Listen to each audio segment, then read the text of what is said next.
நல்லது ரசிகர்களே, வியாழன் வணக்கம் நேத்ரா நிகழ்ச்சியின் இரண்டாவது சிறப்பு நேர்காணல் பகுதியோடு தான் தற்பொழுது நாங்கள் இணைந்திருக்கின்றோம். ஒவ்வொரு நாளும் நாங்கள் நேர்காணல் பகுதியினூடாக வீட்டில் இருக்கக்கூடியவர்களுக்கு, இலங்கை வாழ் தமிழர்களுக்கு எல்லோருக்கும் பொதுவாக பயனளிக்கும் வகையில் தான் ஒவ்வொரு நேர்காணல் பகுதியும் எங்களுடைய நிகழ்ச்சியில் அமையும் என்பது உங்களுக்கு தெரிந்த விடயம். ஆடி பிறந்தால் எல்லோருக்கும் தெரியும், கந்தனுக்கு திருவிழா ஏற்பாடுகள் ஏற்பாடு செய்யப்பட்டு கொண்டிருக்கின்றது. கதிர்காமத்தில் ஜூலை மாதம் 15ஆம் திகதி திருவிழா ஆரம்பிக்க இருக்கும். இந்த தருணத்தில் பாத யாத்திரையும் அதற்கு முதலே ஆரம்பித்து விடுவார்கள். பாத யாத்திரை இம்மாதம் ஜூலை மாதம் 10ஆம் திகதியிலிருந்து ஆரம்பிக்க இருக்கின்றது. இது தொடர்பாகத்தான் இன்றைய நேர்காணல் மூலமாக நிறைய விடயங்களை பேசுவதற்காக எங்களோடு இணைந்திருக்கின்றார் எழுத்தாளர், சமூக சேவையாளர், வரலாற்று ஆய்வாளர், வரலாற்று துறையில் BA பட்டம் பெற்றவர், அதேபோல் கொழும்பு தமிழ் சங்கத்தின் ஆயுள் உறுப்பினர், தமிழ் சினிமா ஆய்வாளர் மற்றும் தொகுப்பாளர், இலங்கை இந்து ஆராய்ச்சி பேரவையின் தலைவர், இலங்கை அரசின் கலாபூசணம் விருது பெற்றவர், தனியார் ஆடை தொழிற்சாலையின் பொது முகாமையாளர், அகில இலங்கை இந்து கலாசார பேரவையின் பொதுச் செயலாளர், உலக தமிழ் செம்மொழி பல்கலைக்கழகத்தின் கலாநிதி பட்டம் பெற்றவர் KS திருச்செல்வம் ஐயா அவர்கள் தான் இன்றைய மோடு இணைந்திருக்கின்றார். வணக்கம் ஐயா. ரொம்ப சந்தோஷம் உங்களை நேர்காணல் மீண்டும் ஒரு முறை சந்திக்க கிடைத்ததில்லை. எப்படி இருக்கிறீங்க? நல்ல சுகமாக இருக்கிறேன். உங்களை மீண்டும் சந்தித்ததில் சந்தோஷம். சரி, அந்த பாத யாத்திரை தொடர்பாகத்தான் இன்றைய நாளில் நாங்கள் பேச இருக்கிறோம் இல்லையா? 15ஆம் திகதி கதிர்காம திருவிழா ஆரம்பிக்க இருக்கின்றது. 10ஆம் திகதி ஆரம்பிக்க இருக்கின்றது பாத யாத்திரை. சரி, இந்த பாத யாத்திரை எங்கிருந்து ஆரம்பிக்கின்றார்கள்? இலங்கையில் எந்தெந்த பகுதியில் இருக்கக்கூடிய மக்கள் ஒன்று கூடும் இடம் எது? அது பற்றி நாங்கள் பேசலாம். எத்தனை நாட்கள் இந்த பாத யாத்திரை இடம்பெற இருக்கிறது? அது பற்றி சொல்லுங்கள் ஐயா. அதாவது இந்த கதிர்காம பாத யாத்திரை புனிதமான ஒரு பாரம்பரியமான ஒரு பாத யாத்திரை. இந்த தடவை இந்த பாத யாத்திரைக்கான காடு, அதாவது இந்த யாழ குமண காட்டினூடாகத்தான் இந்த பாத யாத்திரை மேற்கொள்ளப்படும். எனவே இந்த பாதை எதிர்வரும் 10ஆம் தேதி திறக்கப்படுகிறது, காட்டுப்பாதை. அதுக்கு முன்பு நாங்கள் யாரும் காட்டுக்குள்ளே செல்ல முடியாது. எனவே இந்த கதிர்காம பாத யாத்திரைக்காக செல்வச்சன்னையிலிருந்து சில பக்தர்கள், நூற்றுக்கணக்கான பக்தர்கள் பாத யாத்திரை ஆரம்பித்து விட்டார்கள். ஏனென்றால் அவர்கள் கிட்டத்தட்ட 45-50 நாட்கள் நடக்க வேண்டும். அவர்கள் வந்து கொண்டிருக்கிறார்கள். அதே சமயம் அதிகமான பாத யாத்திரிகர்கள் உகந்தையிலிருந்து தான் கிளம்புவார்கள். எனவே உகந்தையில் இருக்கும் அந்த குமண காட்டு பாதை, குமண வாசல், அந்த வாசல் தான் 10ஆம் தேதி திறக்கப்பட்டு 24ஆம் தேதி அது மூடப்படுகிறது. இந்த தடவை 15 நாட்கள் திறந்து வைத்திருக்கிறார்கள். எனவே காலையிலே 6 மணியிலிருந்து மாலை 3 மணி வரை அந்த காட்டுக்குள்ளே அந்த வாசல் திறந்திருக்கும். அதற்குள்ளே நாங்கள் புகுந்தால் அங்காலே காடுதான். இந்த பாத யாத்திரையின் மகிமை, சிறப்பு என்ன? அது பற்றி பேசலாம். அதாவது மகிமை, சிறப்பு என்று பார்க்கும் பொழுது உண்மையிலே கந்தனுடைய காலம், முருகனுடைய காலம், முருகன் இலங்கைக்கு வந்ததாக சொல்லப்படும் காலம். இந்த காலகட்டத்திலே மிக ஆரம்ப காலகட்டம். இந்த காலகட்டத்திலே முருகன் இந்தியாவிலிருந்து வீரபாகு தேவரோடு உகந்தையிலே இறங்கி அங்கிருந்து இந்த காட்டு வழியாக அவர் சென்றுதான் கதிரமலையிலே சிவன் குடிகொண்டிருக்கும் அந்த கதிராமத்திலே இருக்கும் கதிரமலையிலே அவர் பாடி வீடு அமைத்து தாய் தந்தையரிடம், சிவன் பார்வதியிடம் அவர் ஆசி பெற்று அங்கே பார்வதியினுடைய கையில் அவர் கொடுத்த அந்த வேலை எடுத்து அங்கே சூரசம்ஹாரம் செய்தார் என்று ஐதீகமாக பேசப்படுகிறது. எனவே இந்த முருகன் அந்த காலகட்டத்திலே முருகனும் வீரபாகு தேவரும் பயணம் பண்ணிய அந்த பாதையிலே தான் அந்த அடியொற்றி சித்தர்களும் முனிவர்களும் யோகிகளும் ஞானிகளும், சொல்லப்போனால் முதலாக இந்த பாதை வழியாக வந்தவர் அகத்திய முனிவர் என்று சொல்லப்படுகிறது. அகத்திய முனிவரை ஒட்டி இன்னும் பாபாஜி போன்றவர்கள், அதுபோல காக்கை வண்ண சித்தர், பாம்பாட்டி சித்தர், இப்படி பல சித்தர்கள் இந்த பாதையூடாக அவர்கள் நடந்து சென்றிருக்கிறார்கள். அதுபோல போகர், பழனியிலிருந்து வந்த போகர் கூட இந்த பாதை வழியாக நடந்து சென்றிருக்கிறார். அப்படிப்பட்ட மிகவும் புனிதமான ஒரு பாரம்பரியமிக்க ஒரு காட்டுப்பாதை. இந்த பாதையிலே தான் கதிராமத்துக்கான அந்த முருகப்பெருமானுக்குரிய அந்த ஆடிவேல் விழா அன்று, அதாவது இந்த தடவை 15ஆம் தேதி அந்த ஆடிவேல் விழா தொடங்குகிறது. அந்த விழா அன்று அங்கே போய் சேரும் வகையிலே தான் இந்த செல்வச்சன்னையிலிருந்து அதை கிழக்கு கரையோர பாதை என்று சொல்வார்கள். கிழக்கு கரையோரை செல்வச்சனியிலிருந்து அப்படியே வந்து அவர்கள் முல்லைத்தீவு வழியாக வற்றாப்பளை வழியாக அப்படியே வந்து திருகோணமலை, குக்குளாய், திருகோணமலை இப்படி வந்து அங்கிருந்து வெறுகள் இப்படியே கிழக்கு பாதை வழியாக கதிரவெளி, வாழைச்சேனை, மட்டக்களப்பு, அங்கிருந்து கல்முனை, அடுத்ததாக அக்கரைப்பற்று, திருக்கோயில், இப்படி பல இடங்களுக்கு வந்து பொத்துவில், பாணமை வந்து பாணமையிலிருந்து தான் காடு தொடங்குகிறது. ஆனால் அது செல்லக்கூடிய காடு. பாணமையிலிருந்து உகந்த வரை அந்த காட்டு வழியாக சென்று இடையிலே சன்னாசிமலை என்ற ஒரு இடம் இருக்கிறது. அந்த இடத்திலாம் தரிசித்து செல்வார்கள், தங்கியும் செல்வார்கள். அப்படியே சென்றால் உகந்தைக்கு செல்லலாம். உகந்தையிலிருந்து செல்வதற்கு குறிப்பிட்ட ஒரு காலப்பகுதியிலே மட்டும்தான் மக்களுக்கு நடந்து செல்ல முடியும். அதாவது அது காடு, வனவிலங்குகளுடைய காடு. வனவிலங்குகளும் பறவைகளும் வாழும் ஒரு காடு. எனவே அந்த காட்டுக்குள்ளே பயணம் செல்வதற்கு குறிப்பிட்ட காலத்திலே அந்த 15 நாட்கள் மட்டும்தான் மக்களுக்கு நடப்பதற்கு அங்கே இலங்கை அரசு அனுமதி கொடுத்திருக்கிறது. இப்பொழுது அது தொடர்பான காட்சிகள் தயாராக இருக்கிறது, அதை பார்த்துவிட்டு பேசலாம் ஐயா. சரி.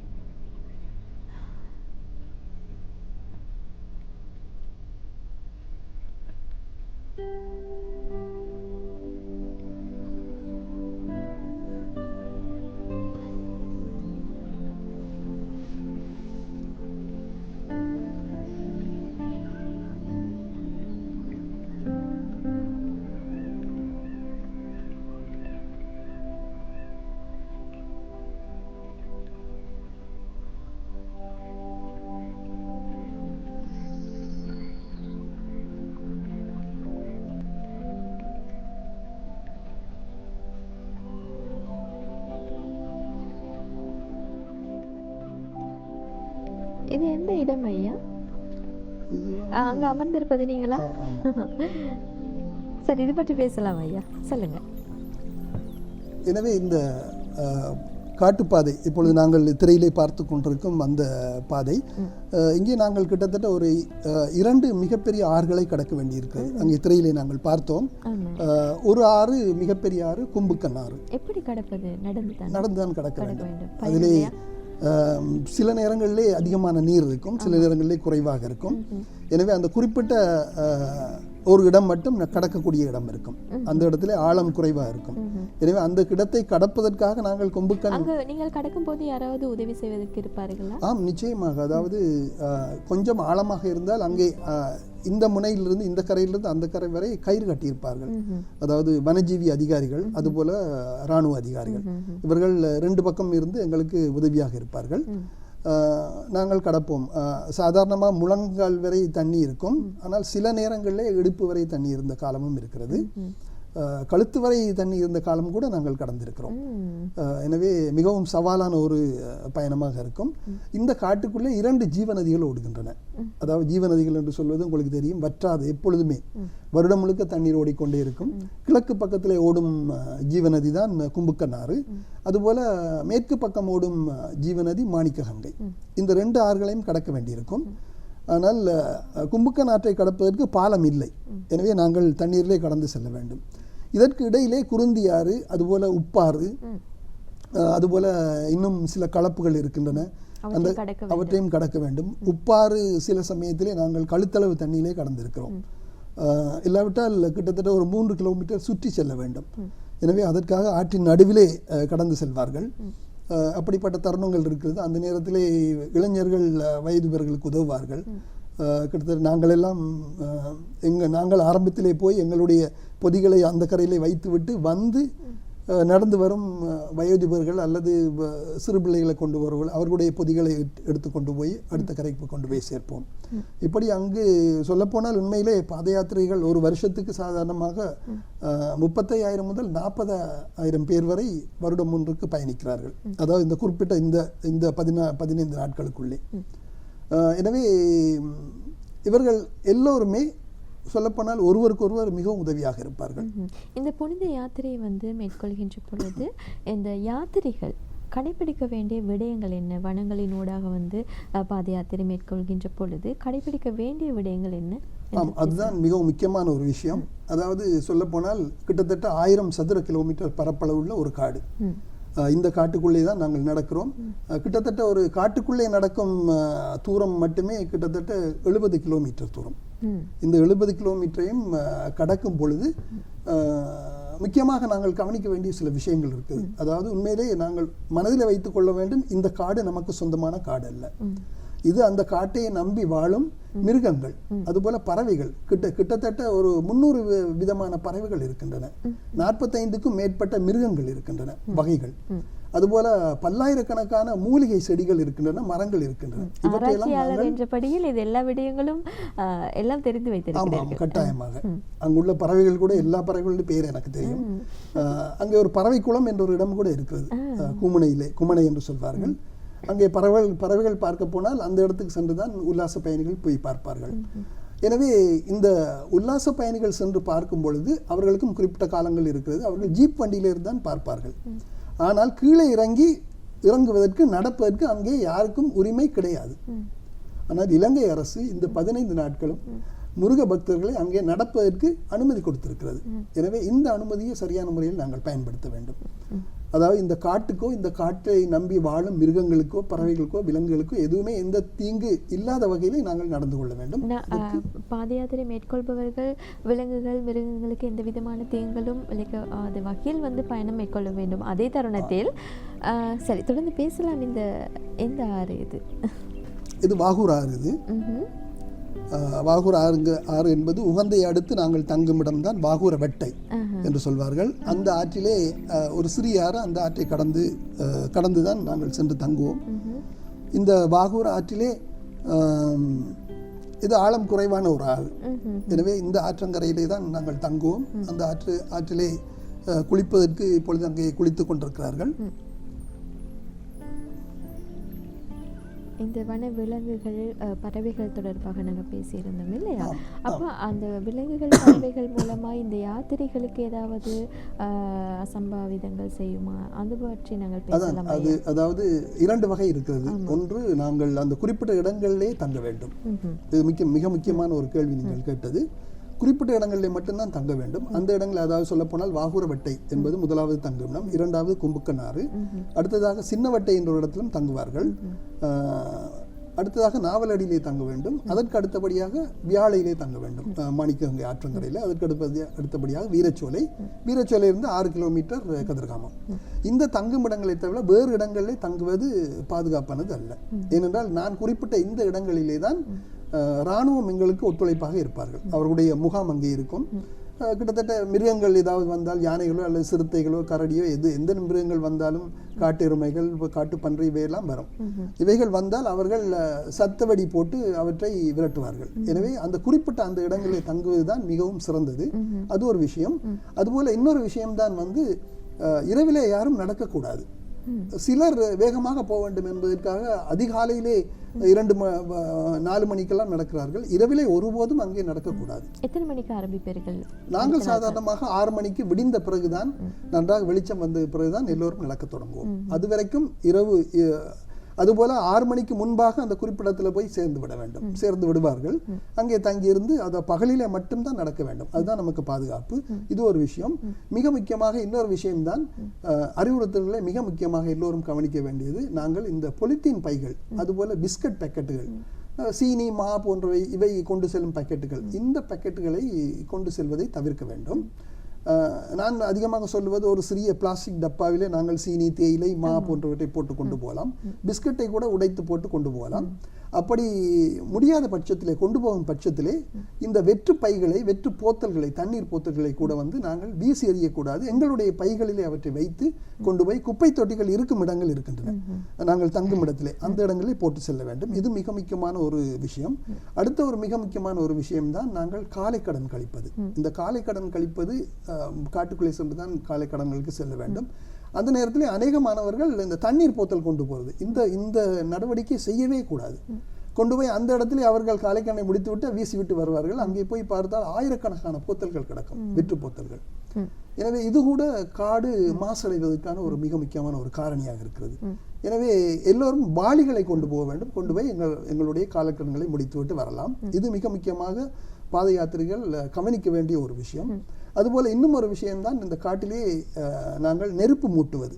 அதாவது தேநீர் சுட வைப்போம், அதுபோல சமைப்போம். ஆமாம், இந்த உணவு ஏற்பாடுகள் எல்லாம் என்ன மாதிரி? அதெல்லாம் ஒவ்வொரு குழுவினர், நாங்கள் குழுவினராக போவர்கள் இருக்கிறார்கள், அதுபோல குடும்பமாக செல்பவர்கள் இருக்கிறார்கள். அவர்கள் தனித்தனியாக சமைத்து சாப்பிடுவார்கள், அதுபோல குழுவினர் கூட சமைத்து சாப்பிடுவார்கள்.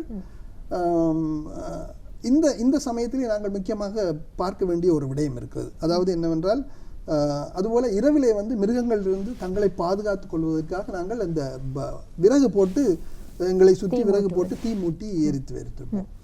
எனவே இந்த நடவடிக்கைகளுக்காக நாங்கள் நெருப்பு மூட்டும் பட்சத்திலே எங்களுடைய வேலை முடிந்த உடனே அவற்றை மண்ணை அள்ளி போட்டு முழுக்க அவற்றை அணைத்து விட்டு செல்ல வேண்டும். இது ஒவ்வொருவரும் கட்டாயமாக பாத யாத்திரைகள் கடைபிடிக்க வேண்டிய முக்கியமான விஷயம். நெருப்பை அப்படியே விட்டு சென்றால் காடு பற்றி இருந்துவிடும். எனவே இது ரொம்ப முக்கியமான ஒரு விஷயம். இதை எல்லோரும் கவனத்தில் கொள்ள வேண்டும் பாத யாத்திரைகள். அதுபோல இன்னும் ஒரு விஷயம்தான் மதுபாவனை, அதுபோல மாமிசமற்ற உணவு சமைப்பது என்பது முற்றாக இங்கே தடை செய்யப்பட்டிருக்கிறது. எனவே அதையும் தவிர்க்க வேண்டும். இன்னும் ஒரு முக்கியமான விஷயம், சிலர் அவசரமாக செல்வது. அவசரமாக சென்று 15ஆம் தேதி தான் அங்கே திருவிழா இருக்கிறது, ஆனால் 13ஆம் தேதி 12ஆம் தேதியெல்லாம் கதிராமத்துக்கு போய்விடுவார்கள். இது கூட வந்து அங்கே நிர்வாகத்தினர் என்னிடம் இதை பற்றி சொன்னார்கள். அதாவது கதிர்காமம் என்பது திருவிழாவுக்காக 15ஆம் தேதி முதல் தான் அங்கே எல்லா ஏற்பாடுகளும் செவ்வனே நடக்கும். ஆனால் அங்கே 14ஆம் தேதி மத்தியானம் இரவு செல்வது அது பரவாயில்லை, அங்கே ஏற்பாடுகள் ஓரளவு நடந்திருக்கும். அதற்கு முன்பு கட்டாயம் யாத்திரிகள் முருக பக்தர்கள் அங்கே செல்லக்கூடாது. அங்கே செல்லும் பட்சத்திலே எங்களுக்கான அன்னதானம், உணவு, அதுபோல குடிநீர், அதுபோல மலசல வசதி, மலசல கூட வசதிகள் இவையெல்லாம் முற்றுப்பெறாமல் இருக்கும் அங்கே. ஏனென்றால் ஆயிரக்கணக்கான மக்கள் வருவதற்காக கதிர்காமம் தன்னை தயார்படுத்திக் கொள்ளும். பல நிறுவனங்கள் அங்கே வந்து, தொண்டு நிறுவனங்களாக இருக்கட்டும், அதுபோல அரச நிறுவனங்கள், இவர்கள் வந்து அங்கே கதிர்காமத்தை தயார்படுத்துவார்கள்.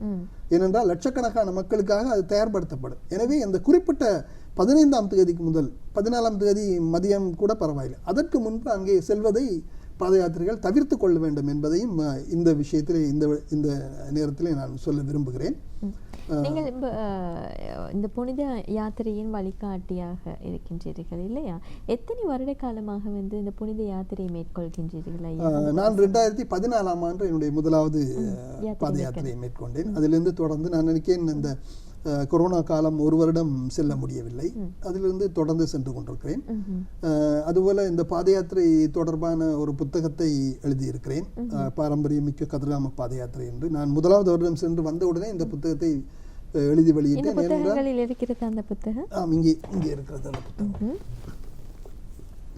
பாரம்பரிய கதிர்காம பாத யாத்திரையும் கந்தசுவாமி கடவுளின் புனித பூமியும் அப்படிங்கிற இந்த புத்தகம் எத்தனையாம் ஆண்டு? 2015ஆம் ஆண்டு. 2014ஆம் ஆண்டு இதை வெளியிட்டேன். 2014ஆம் ஆண்டு வெளியிட்ட புத்தகம். இந்த பாரம்பரிய ரீதியாக வந்து நாங்கள் கடைபிடிக்க வேண்டிய விடயங்கள் எதுவும் இருக்கிறதா ஐயா? அதை பற்றி சொல்லுங்கள். ஆம், நிச்சயமாக பல விஷயங்கள் இருக்கின்றன. அதாவது இந்த வனம், நான் சொன்னேன், இந்த 1000 சதுர கிலோமீட்டருடைய இந்த வனம், உண்மையிலே அதனுடைய பெயர் சிங்கள மக்கள் அதை கத்தரகம தெவ்யன்கே அடவி என்று அழைக்கிறார்கள். அதாவது சொல்ல போனால் கதிர்காம கந்தனுடைய காடு. அந்த காட்டுடைய பெயரை கதிர்காம கந்தனுக்குரிய காடு தான் அது. எனவே இந்த காட்டை புனிதமாக நாங்கள் பயன்படுத்த வேண்டும். அதாவது பாத யாத்திரை எத்தனை தூரம் இந்த பாத யாத்திரை எங்களுக்கு பாரம்பரியம் மிக்கதோ, அது எம்முடைய முருக பக்தர்களுடைய சொத்தாக இருக்கிறதோ, அதுபோல இந்த பாத யாத்திரை நிகழும் அந்த காடும், அந்த காட்டு பாதையும் எங்களுடைய மிக பெரும் சொத்து. எனவே இந்த சொத்தை வந்து நாங்கள் பாதுகாக்க வேண்டும். அந்த காட்டை அசுத்தப்படுத்தக்கூடாது. எந்த வகையிலும் நாங்கள் வீசி எறியும் அந்த குப்பைகள் அல்லது பொலித்தீன் பாக்கெட்டுகள், இவற்றை இந்த சிறிய விலங்குகள், மான், முயல் போன்ற சின்ன விலங்குகள் அதை உண்டு அந்த அந்த பைகளோட, பிளாஸ்டிக் பைகளோட உண்டு அவை இறக்க நேரிடும். எனவே இந்த வேலையை நாங்கள் கட்டாயம் செய்யக்கூடாது. நாங்கள் செல்லும் பொழுது நாங்கள் ஒரு வேலையை செய்வோம். அதாவது இப்பொழுது எல்லோருக்குமே நாங்கள் அறிவுறுத்தல் சொல்லிக் கொடுத்து, குழுக்களாக வருபவர்கள் தாங்கள் ஒரு கார்பேஜ் பேக் கொண்டு வருவார்கள். அதாவது ஒரு பையை தங்களுக்குள்ளே கொண்டு வருவார்கள். நாங்கள் நடந்து செல்லும் பொழுது 2 பக்கம் குப்பைகள் போட்டு செல்பவர்களும் இருக்கிறார்கள். அறியாமையினால் போட்டு கொண்டு போவார்கள். பேக்கெட்டுகளை வெற்று போத்தல்களை வீசிவிட்டு போவார்கள். இதையெல்லாம் நாங்கள் பொறுக்கி அதை எங்களுடைய பைகளிலே போட்டு கொண்டு போய் குப்பை தொட்டி இருக்கும் இடத்துல கொண்டு போட்டு விட்டு போவோம், அல்லது குப்பை தொட்டி இருக்கும் இடத்திலே வைத்து அவற்றை எரித்து விட்டு போவோம். இதை இப்பொழுது வழக்கமாக எல்லோரும் செய்கிறார்கள். எங்களுடைய குழுவில் வருபவர்கள் மற்றவர்கள் கூட இதை பார்த்துவிட்டு அவர்களும் செல்கிறார்கள். எனவே குப்பைகள் போடுவது சொல்லப்போனால் மிகவும் குறைந்திருக்கிறது, முன்பு போல் இல்லை. எனவே எல்லோரும் இதில் ஒரு பொறுப்போடு இருக்கிறார்கள் என்றுதான் சொல்ல வேண்டும். அதுபோல இன்னும் பொறுப்புகள் வேண்டும். ஏனென்றால் புதிதாக நிறைய பேர் வந்து கொண்டிருக்கிறார்கள். எனவே புனித யாத்திரை வந்து மேற்கொள்கின்ற பொழுது இப்போ நிறைய கிலோமீட்டர் வந்து நெடுந்தூரம் வந்து நடந்து கொண்டு போக வேண்டும். அப்பொழுது போகின்ற பொழுது கந்தனின் புகழை பாடிக்கொண்டு போவார்களா, என்ன மாதிரி? ஆமாம், எல்லோருமே அரோகரா கோஷம், அது வானை அந்த காட்டையை அதிர வைக்கும், அப்படி கோஷங்கள் போட்டுக்கொண்டு செல்வார்கள். அதுபோல கந்த சஷ்டி கவசம், கந்தகுரு கவசம், சண்முக கவசம், இப்படி கவசங்கள் பாடிக்கொண்டே செல்வார்கள். அதுபோல முருகனுடைய பக்தி பாடல்கள் கூட அங்கே காட்டுக்குள்ளே ஒலித்துக் கொண்டே இருக்கும். எனவே இந்த காலகட்டத்திலே அது தொடர்ச்சியாக நடந்து கொண்டே இருக்கும் உகந்தையிலிருந்து. எனவே அங்கே ஒரு தனிமை கூட நமக்கு தெரியாது, ஏனென்றால் மக்கள் வந்து கொண்டே இருப்பார்கள். இன்னொரு விஷயம்தான், இது காட்டிலாக வனஜீவி அதிகாரி ஒருவர் எங்களுக்கு சொன்ன விஷயம், இந்த குறிப்பிட்ட காலத்திலே இவர்கள் நடக்கும் பொழுது வனவிலங்குகள் கூட விலகி சென்று விடுகிறதாம். அவர்களுக்கு கூட, அதாவது சொல்லப்போனால் உல்லாச பிரயாணிகளோடு அந்த காலகட்டத்திலே வருபவர்கள் கூட ஒரு மிருகங்களை கூட காண முடிவதில்லையா. ஆனால் யானைகளை நாங்கள் சாதாரணமாக பார்ப்போம். அவை அங்கே தூரத்திலே இருக்கும், உணவு உண்டு அல்லது நீர் குடித்து கொண்டு இருக்கும், அதையெல்லாம் நாங்கள் சாதாரணமாக பார்ப்போம். ஒரே ஒரு தடவை சிறுத்தையை பார்த்திருக்கிறேன், 2 தடவை கரடி பார்த்திருக்கிறேன், மிகவும் அபூர்வமாக. ஆனால் இதுவரைக்கும் பாத யாத்திரைகளுக்கு எந்த விதமான தீங்களும் அங்கே வாழும் மிருகங்களால் உண்டானதில்லை. ஆனால் மிக முக்கியமான ஒரு விஷயம், நாங்கள் நடக்கும் இந்த பாதையை தவிர உள்ளே யாரும் செல்ல வேண்டாம். காட்டுக்குள்ளே யாரும் செல்லக்கூடாது. அது நமக்கு பாதுகாப்பது அல்ல, காட்டுக்குள்ளே செல்லக்கூடாது. எனவே அதிலே மிக முக்கியமாக இந்த பாத யாத்திரைகள் கவனம் செலுத்த வேண்டும். இப்படி, அதாவது முருகனும் வீரபாகத்தேவரும் வந்த ஒரு பாதை சிங்கள மக்களை இங்கே, அதாவது எங்களை விட சிங்கள மக்கள் ரொம்ப முருகன் மீது ரொம்ப பக்தி உள்ளவர்கள். எனவேதான் அந்த காட்டுக்கு அந்த பெயரை அவர்கள் வைத்திருக்கிறார்கள். இது ஒரு புனிதமான காடு. எனவே இந்த புனிதமான காட்டை நாங்கள் பாதுகாப்பது உண்மையிலே சொல்ல போனால் இலங்கையில் இருக்கும் ஒவ்வொரு மனிதனுடைய ஒரு தார்மீக பொறுப்பு என்றே நான் சொல்லுவேன். இந்த புனித யாத்திரை வந்து மேற்கொள்கின்ற யாத்திரிகளுக்கு திடீரென்று சுகையினமுற்றார் என்ன மாதிரியான பாதுகாப்பு சுகாதார நடவடிக்கைகளை மேற்கொள்வதற்கான ஏற்பாடுகள் எப்படி இருக்கின்றது? அதாவது இந்த 15ஆம் தேதி 10ஆம் தேதி பாத யாத்திரை அந்த காட்டுப்பாதை திறந்த உடனே காட்டுக்குள்ளே பல ஏற்பாடுகள் நடந்திருக்கும். முன்பு போல இல்லை, முன்பு எந்த ஏற்பாடும் இருக்கவில்லை. ஆனால் இப்பொழுது பல தொண்டு நிறுவனங்கள் அவை தண்ணீர் வழங்குகின்றன. கிட்டத்தட்ட நான் ஆரம்பத்திலே ஒரே ஒரு அமைப்பு தான் இருந்தது, இப்பொழுது 5 அமைப்பு வந்திருக்கிறது. அவர்கள் பவுசர் மூலமாக தண்ணீர் எடுத்து கொண்டு வந்து இடையிடையே இராணுவத்தினர் எங்களுக்கு மிக மிக முக்கியமான பாதுகாப்பாகவும் இருப்பார்கள், துணையாகவும் இருப்பார்கள். அவர்கள் இடையிடையே காட்டுக்குள்ளே இருப்பார்கள் குறிப்பிட்ட ஒரு இடத்திலே. அந்த இடத்தை அவர்களுக்கும் இடத்திலே அவர்கள் அந்த ஒரு கருப்பு நிற ஒரு தண்ணீர் டேங்கியை வைத்திருப்பார்கள். அதிலே இந்த பவுசர்களில் கொண்டு வரப்படும் தண்ணீரை நிரப்பிவிட்டு போவார்கள் தொண்டு நிறுவனங்கள். அங்கே நாங்கள் தண்ணீரை எடுத்து குடித்துக்கொண்டே நடந்து கொண்டே போகலாம். அதே சமயம் செல்லும் இடமெல்லாம் அந்த வழியே பவுசர்கள் ஓடிக்கொண்டே இருக்கும். தண்ணீர் தேவை என்றால் நாங்கள் நிறுத்தி குடிக்கலாம். அது மட்டுமல்லாது இப்பொழுது அன்னதானம் வழங்கும் அமைப்புகள், மிகப்பெரிய அமைப்புகளோடு இப்பொழுது வந்து காட்டுக்குள்ளே நாவலடியில், அதாவது கும்புக்கன் மன்னாத்திவட்டை தவிர இந்த 2 இடங்கள் தவிர நாவலடியிலே அன்னதானம் கொடுப்பதற்கு மட்டக்களப்பு வர்த்தகர்கள், செல்வந்தர்கள் மற்றும் நிறைய பேர் ஒன்று சேர்ந்து அதை நாவலடியிலே வழங்குகிறார்கள். அதுபோல அடுத்ததாக தலதா மாளிகையோடு தொடர்புடைய சில பிரமுகர்கள் வந்து எங்களுக்கு கட்டுப்பில ஆற்றுக்கு அருகிலே அன்னதானம் வழங்குவார்கள். இது காட்டுக்குள்ளே இருக்கும் இந்த 2. அடுத்தபடியாக அன்னதானம் இருக்கும் இராணுவ அதிகாரிகளுடைய அவர்கள் மூலமாக வழங்கப்படும் அன்னதானம் கட்டகாமம் இராணுவ முகாமிலே இருக்கும். அதற்கு அடுத்தபடியாக இன்னும் ஒரு வீரச்சோலையிலே ஒரு அன்னதான மடம் இருக்கிறது. இப்படி அன்னதானங்கள் கொடுத்து கொண்டே இருப்பார்கள். அது ஒரு விஷயம். அடுத்த விஷயம், நாங்கள் தங்கும் இடங்களிலே வைத்தியர்கள் வந்திருக்கிறார்கள். அவர்கள் தங்களுடைய வைத்திய முகாமை அங்கே வைத்திருக்கிறார்கள். அதுபோல உகந்தையிலே இருந்து போனால் வண்ணாத்தி வட்டையிலே, அதுபோல அடுத்தது கும்புக்கண்ணிலே இராணுவ அதிகாரிகள் ஒரு வைத்திய முகாம் வைத்திருக்கிறார்கள். வனஜீவி அதிகாரிகள், இராணுவ அதிகாரிகள். எங்களுக்கு தேவையான உபாதைகள் ஏதாவது இருந்தால் நாங்கள் அவர்களிடம் சென்று மருந்து எடுத்துக்கொண்டு போகலாம். அதுபோல நாவலடியிலே ஒரு மிகப்பெரிய ஒரு வைத்திய முகாம் இருக்கிறது. மட்டக்களப்பிலே இருக்கும் ஒரு வைத்தியர் ஒருவர் அதை நடத்தி கொண்டிருக்கிறார். இப்படி அடுத்து போல அங்கே வியாழையிலே இருக்கிறது, ஆற்றங்கரையிலே. இப்படி எல்லா இடங்களிலும் நாங்கள் தங்கும் இடங்களில் இந்த வைத்திய வசதிகள் இருக்கின்றது. எனவே தான் நான் மீண்டும் சொல்கிறேன், இந்த தங்கும் இடங்களிலே மட்டும் குறிப்பாக தங்கள், வேறு இடங்களிலே தங்க வேண்டாம். அங்கே பாதுகாப்பும் இருக்காது ஒன்று, அடுத்தது வைத்திய வசதிகளும் அங்கே இருக்காது. உங்களுடைய இந்த புனித யாத்திரை வழிகாட்டினூடாக செல்லக்கூடிய யாத்திரிகள் எத்தனை பேர் இருக்கிறார்கள் ஐயா? அதாவது நாங்கள் செல்லும் ஒரு குழு, அந்த குழுவிலே கிட்டத்தட்ட 1000 பேர் வருவார்கள். 1000 பேர் நாங்கள் அவர்களோடு சேர்ந்து தான் நானும் செல்வேன். அது மாமங்க பாத யாத்திரை சங்கம் என்று. அதுபோல 100 பேர் வருபவர்கள், 500 பேர், இப்படியெல்லாம் தனித்தனி குழுக்கள் இருக்கின்றன. அதுபோல தனித்தனி குடும்பங்கள் வருவார்கள். அவர்கள் குடும்பமாக வந்து சமைத்து சாப்பிட்டு அப்படி செல்வார்கள்.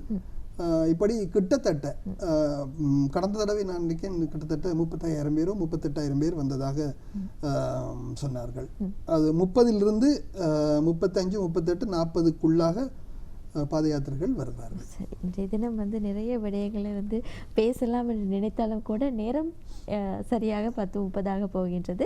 சரி, இந்த புனித யாத்திரை அதாவது கதிர்காமம் திருவிழா வந்து ஜூலை மாதம் இம்மாதம் 15ஆம் தேதி வந்து திருவிழா ஆரம்பிக்க இருக்கின்றது. இந்த புனித பாத யாத்திரை தொடர்பாகத்தான் இன்றைய நாளில் நாங்கள் பேசியிருந்தோம். ஜூலை மாதம் 10ஆம் தேதி வந்து ஆரம்பிக்கப்படுகின்றது இந்த புனித பாத யாத்திரை. இது தொடர்பாகத்தான் இன்றைய தினம் நாங்கள் நிறைய விடயங்களை வந்து நாங்கள் பேசியிருந்தோம். புனித யாத்திரை தொடர்பான வழிகாட்டி, அதேபோல் வரலாற்று ஆராய்ச்சியாளர், எழுத்தாளர், அதேபோல் கலாபூசணம் கலாநிதி விருதுகளுக்கு சொந்தமான திருச்செல்வம் ஐயா அவர்கள் தான் இன்றைய மோடு இணைந்து கதிர்காம புனித யாத்திரை தொடர்பான நிறைய விடயங்களை வந்து பதிவு செய்திருந்தார். அவருக்கு மனமார்ந்த நன்றிகளை தெரிவித்துக் கொள்கின்றோம். மிக்க நன்றி ஐயா. மிக்க நன்றி. நேத்ரா தொலைக்காட்சிக்கு இந்த அருமையான ஒரு நிகழ்வை தொலைக்காட்சி மூலமாக மக்களுக்கு தெரியப்படுத்த கிடைத்த ஒரு சந்தர்ப்பத்தை இட்டு மிகவும் மகிழ்ச்சி அடைகிறேன், சந்தோஷம் அடைகிறேன். நன்றி. நல்லது ரசிகர்களே, வியாழன் வணக்கம் நேத்ரா நிகழ்ச்சியின் தலைப்பு பகுதி, அதே போல் 2 சிறப்பு நேர்காணல் பகுதி, இவ்வாறு நிறைய நல்ல பல விடயங்களை தந்தோம் என்ற மகிழ்ச்சியோடு இந்த அளவிலோடு நிறைவு செய்வதற்கு தயாராக இருக்கின்றோம். இன்று எங்களுக்கு உதவி புரிந்த கேமராமேன் மற்றும் ஒளிப்பணி கலைஞர்கள், டெக்னிக்கல் ஆஃபீஸர்ஸ் எல்லாருக்கும் மனமார்ந்த நன்றிகளை தெரிவித்துக் கொள்வதோடு எங்களுடைய நிகழ்ச்சி தயாரிப்பாளர் மா கேசவன் மற்றும் உதவி தயாரிப்பாளர் சஜா இருவருக்கும் மனமார்ந்த நன்றிகளை தெரிவித்துக் கொண்டு இன்னும் ஒரு நிகழ்ச்சியின் மூலமாக சந்திக்கும் வரை நன்றி, வணக்கம்.